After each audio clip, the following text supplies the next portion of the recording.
ఒక వ్యవస్థ బాగుండాలన్నా, ఒక కుటుంబం బాగుండాలన్నా వారి ఆలోచన విధానం మారాలి, భిన్నంగా ఆలోచించాలి. అలా ఆలోచింపచేసే కార్యక్రమమే థింక్ డిఫరెంట్.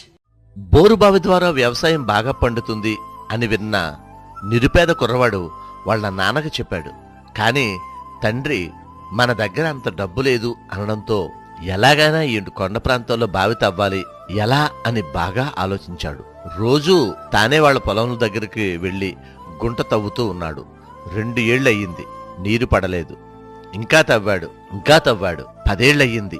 అది చూసిన ఊరి జనాలు పిచ్చోడు అన్నారు. కొందరు హేళన చేశారు, కొందరు నవ్వారు. తండ్రి అందరూ చూస్తుండగానే కొట్టాడు కూడా. కాని ఆ కుర్రవాడు ప్రయత్నం వదల్లేదు. అనుకోకుండా ఆ రోజు రాత్రి వర్షం పడింది. చుట్టూ ఉన్న నీరంతా అక్కడికి చేరింది. బావి తవ్వడానికి ప్రయత్నించినప్పుడు నీరు పడలేదు. కాని దేవుడు ఇంకో దారిలో అతడి ప్రయత్నాన్ని గెలిపించాడు. అప్పటిదాకా నవ్విన నోరు మూసుకుపోయింది. పిచ్చోడు అన్నవాళ్లే బిందె నీటి కోసం బావి దగ్గరకు వచ్చారు.